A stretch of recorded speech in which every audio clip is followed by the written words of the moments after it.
дуруд бинандагони азиз, созаҳои тоҷикистону ҷаҳонро аз студияи марказии радиои Озодӣ дар шаҳри Прага тақдиматон медорем. Имрӯз 1 октябр аст ва мебинем ки кадом мавзӯъҳо дар барнома матраҳ мешаванд.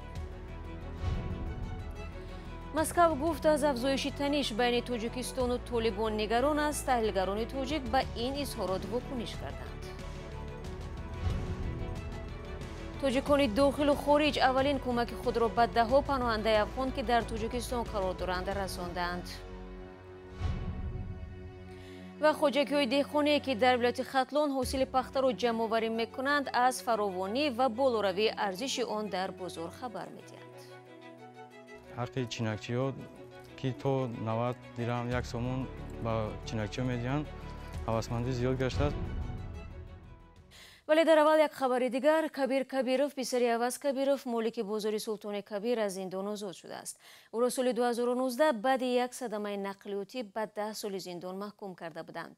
Дар он садама 2 нафар ба ҳалокат расид. яке аз наздикони Кабиров дар суҳбат ба радиои Озодӣ гуфт, ӯро миёнаҳои моҳи сентябр бар асоси қонуни афви озод намуданд. ӯ дар маҳбаси ноҳияи Ёвон давраи ҷазоро паси сар мекард. ҷузъиёти бештари раҳоии Кабир Кабиров дар даст нест. Адвокат Бахтиёр Салимов ки дар додгоҳ аз ҳуқуқи ӯ ҳимоя мекард, дар суҳбати кӯтоҳ ба радиои Озодӣ гуфт, аз раҳоии зерҳимояаш хабар надорад. бархе аз коршиносони тоҷик изҳороти ахири вазорати корҳои хориҷии Русия барои ҳалли сулҳомези ихтилофоти миёни мақомоти тоҷик ва ҷунбиши Толибонро иғвоангез номиданд. Ин изҳорот дирӯз аз забони Алексей Зайцев, муовини сардори раёсати иттилоот ва матбуоти вазорати корҳои хориҷии Русия садо дод. Нигораи Фазлиддин ва Искандари Фирӯз назари коршиносонро дар робита ба ин даъват сабт карданд. барои мисол Қосими Бегмуҳаммад, коршиноси масоили сиёсӣ, гуфт ки чунин изҳороти ҷониби Русия ғайримунтазира ба назар мерасад.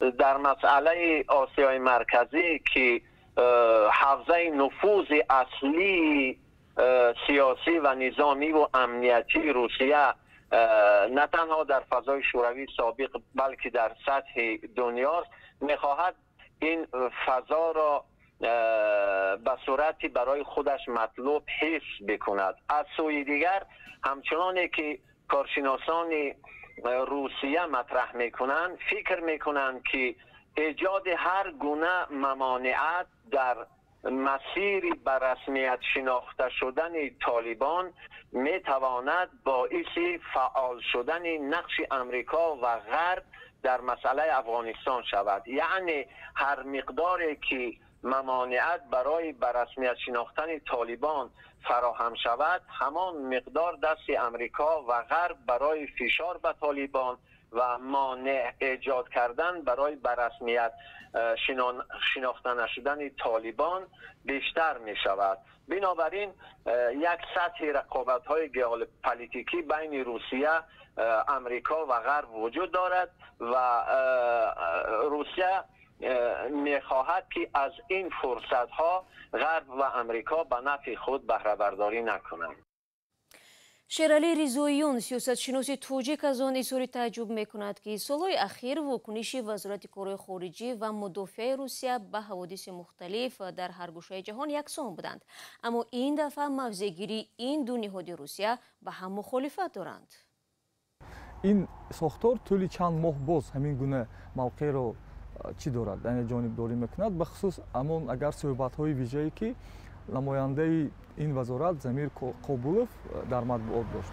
بنابر همین البته این پیام‌ها در متن خود بعضی پیام‌های پوشیده هم دارند، ولی من باوری کامل دارم که سیاست‌گذاری‌های دولت ما نسبت به افغانستان و به بحران افغانستان که به تغییر طول 25 سال اخیر موقع ما ادامه دارد، یعنی در همین موقع هستیم، درست است، زیرا که طالبان و عملکرد آنها در کوتاه مدت حتی به تمام دولت‌های منطقه آسیای مرکزی و به خصوص پساشوروی تهدیدهای زیاد را دارد، زیرا که نمیشد که یک گروه تروریستی که طول انک حدودی مثلا بعد سالهای 2005 2004 2005 در چی بود، یعنی در رویخط گروه‌های اکستریمیستی بود، در یک لحظه تواند دیگر شود و از عملکردهای خود دست گیرد. اما عبدالمالک قدیروف تحلیلگر توجیک بر این نظر است که روسیه هیچ یک عمل بی‌هدفانه انجام نمی‌دهد و این پیام بازگوی آمادگی مسکو برای میانروی در بین تاجیکستان و طالبان میباشد. امروز که طالبان که اکثریتشان از قوم پشتون هستند حکومت را به دست خود گرفته هستند، روسیه هیچگاه نمیتواند و کوشش هم نمی کند که به پورگی از مخالفین طالبان دستگیری کند، چون این به منفعت روسیه نیست و همچنین مثل آنکه به منفعت همسایه های دیگر افغانستان از قبیل ازبکستان، قرغیزستان، ترکمنستان و قزاقستان که امروز همه اونها علاقه نزد طالبان رفته با اونها گفت و شنید کردن، اینها هم منفعت خودشان میجویند و تنها تاجیکستان است که در همین حوادث آخر از حقوق‌ها از منافع تاجیکان افغانستان دفاع کرده ایستاده است و منفعت‌های گویم اقتصادی و سیاسی را به یک طرف گذاشته، تنها منفعت‌های ملی افغانستان را حمایت کرده ایستاده است. نظر کارشناسان توجیک رو شنیدید. من یادآور میشوم که بعد از به کابل وارد شدن طالبان، رئیس جمهوری تاجیکستان اظهار داشت که اگر حکومت افغانستان به شکل همگیر، یعنی جایگاه ارزنده تاجیکان که 47% اهالی این کشور را تشکیل میدهند تأسیس نشود، دوشنبه چنین حکومت را اعتراف نخواهد کرد. دیروز مهلت امتیازی که در روسیه طبق آن مهاجران حق داشتند بدون جریمه و جوابگری بودوباش خود را قانونی کنند به پایان رسید. شروع از امروز کارمندان پلیس حق دارند مهاجران غیر قانونی را بازداشت و اخراج نمایند. همکارم عبدالله اشوروف این موضوع را پیگیری داشت و حالا با ما در استودیو قرار دارد. عبدالله سلام. خوب، تا پایان رسیدن این مهلت آوازه‌هایی بود که احتمال مهلت قرار را دراز میکند مقامات روسیه، اما چنین نشد و اکنون سرنوشت آنهایی که تا به حال نتوانستند سندهایشان را قانونی کنند چی می شود؟ سلام شلا. بله، برخلاف انتظاری ها این بار مهلت بود و باش امتیازدار برای مهاجران کاری در روسیه تمدید نشد و مقامات هم درباره تمدید یافتن امتیازها چیزی نمیگویند. برعکس، مسئولان وزارت کارهای داخلی روسیه هشدار دادند که اکنون کارمندان پلیس حق دارند آن مهاجرانی که سندهای بود و باششان حالا قانونی نیست بازداشت کنند، اخراج و یا دیپورتاسیا نمایند. آن شهروندانی که بعد 30 سپتامبر غیر قانونی بود و باش دارند تحت تاثیر ماده 115 قانون فدرالی قرار می گیرند. این قانون به کارمندان پلیس امکان می دهد که در نسبت چنین اشخاص چاره‌های مأموری اندیشند، از جمله از قلمرو روسیه این شخص را اخراج کنند. валентина казакова صحبت میکرد. خب عبدالله، دو ماه این جانب ما در روسیه شاهد زنازنی های عمومی با شرکت مهاجران بودیم. اندیشه وجود داشت که این به انتخابات در روسیه ربط دارد، ولی انتخابات هم سپری شد و این گونه حادثه ها تا هنوز رخ میدهند و مطبوعات روسیه هم اخبار بدنام کننده نشر میکنند.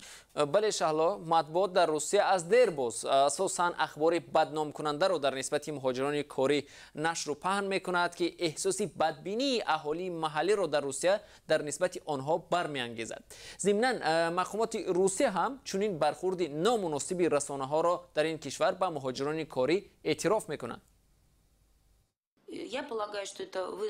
فکر میکنم که این قصه ها بافته هستند تا اینکه از یک سو ابراز خارجیان را جنایتکار نشان دهند که چنین نیست. از سوی دیگر در ذهن ساکنان محلی به مهاجران حسی بدبینی ایجاد میکند. چرا ما در رسانه ها مثال های را نمی بینیم که مهاجران مطابق می شوند بلکه به جامعه فایده زیاد می آورند؟ این در حال است که به گفته مقامات روس شماره مهاجران در این کشور نظر به دوره تا آغاز پاندمی کمتر است. تا شروع پاندمی در روسیه در یک وقت تا 10 میلیون مهاجران کاری بودند. حالا به گفته مقامات روسیه شماره آنها 7 میلیون نفر است. سپاس عبدالله برای صحبت. دوستان عزیز، ما هر نوگانی در حیات مهاجران در روسیه را پیگیری داریم و در صورت پیدا شدن خبری حتما برای شما خواهیم گفت. برنامه‌های ما را پیگیری کنید. бо ташаббуси як фаъоли ҷомеа ва ризокорони тоҷик ба 180 оилаи паноҳандаҳои афғон кӯмак тақдим шуд. ниёза айнӣ ке дар фейсбук аз хотираҳои худ бо занони афғон навишта аз ҷомеаи тоҷик кӯмак пурсид, фикр намекард ки давоми 7 рӯз метавонад $11,000 ҷамъ оварад ва таваҷҷӯҳи сокинони дохилу хориҷро ба ин иқдом ҷалб созад. шаҳлои абдулло бо ҷузъиёти бештар. ин маводи ғизоӣ барои паноҳандаҳои афғон пешниҳод мешавад. тоҷикон аз дохили хориҷи кишвар аввалин кӯмаки худро ба 180 паноҳандаи афғон расонданд. кӯмак ба афғонҳое ки ба тоҷикистон фирор карданд баъди даъвати як фаъоли тоҷик дар шабакаҳои иҷтимоӣ ҷамъоварӣ шуд. ниёза айнӣ ки дар саҳифаи фейсбукиаш хотироташро аз ҳамкорӣ бо афғонҳо навишта хоҳиши кӯмак ба онҳоро кард, бовар надошт ки ин чанд сатр таваҷҷӯҳи садҳо нафарро ҷалб мекунад. дар аввал фикр доштам ки ба як ва ё ду оила метавонам кӯмак кунам, аммо зери навиштаам одамони зиёде омодагии худро барои кӯмак изҳор доштанд. ба ман занг мезаданд ва мепурсиданд ки чӣ гуна бо ҳам вохӯрем ва масъалаи кӯмакро баррасӣ кунем. баъдан мо дар бораи ҷамъоварии кӯмак ба паноҳандаҳои афғон эълон додем. дар ҷамъоварӣ ва тақсими кӯмак ба мо созмони пешрафт хеле кӯмак кард. ман аз чандин созмонҳои дигар низ миннат дорам ки дар ин кори хайр моро ҳамроҳӣ карданд. ташаббускорон аввал мехостанд ба паноҳҷӯён доруворӣ ва васоили таҳсил кӯмак кунанд, вале вақте диданд ки маблағ зиёд ҷамъ шуд, ба ниёзмандон маводи ғизоӣ ҳам бурданд. ҷараёни ҷамъоварӣ ва тақсими маблағҳо ба гуфтаи ниёзӣ дар ҳамкорӣ бо ҳуқуқшиносон ва созмонҳои ҳуқуқӣ роҳандозӣ шуд. қаблан мо аз ҳуқуқшиносон ва созмонҳое ки бо хайрия сару кор доранд машварат кардем.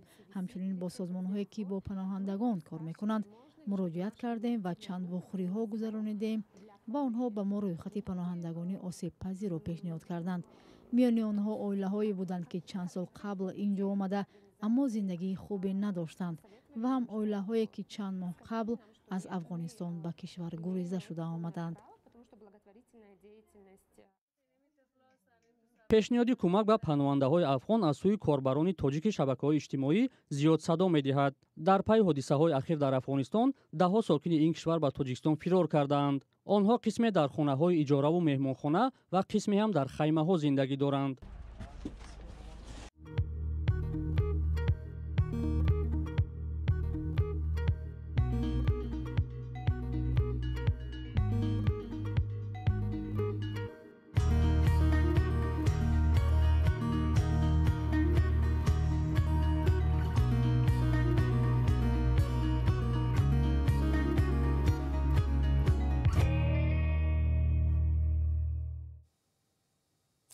дар ноҳияи ҳамадонӣ воқеъ дар ҷануби тоҷикистон филармонияи мардумӣ ба номи Одина Ҳошим навсозӣ шудааст. дафтари матбуоти раёсати ҷумҳурии Тоҷикистон хабар дод ки президенти Омалии Раҳмон рӯзи 1 октябр аз ин муассисаи фарҳангӣ боздид намуд.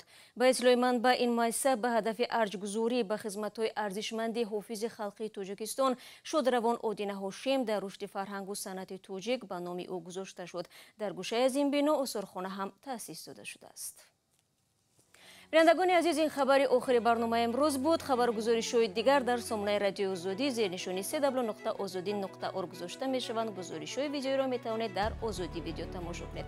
ман бароятон дар 2 рӯзи оянда истироҳати бо фароғат мехоҳам. азизон, худро эҳтиёт кунед ва худо нигаҳдори ҳамагишон.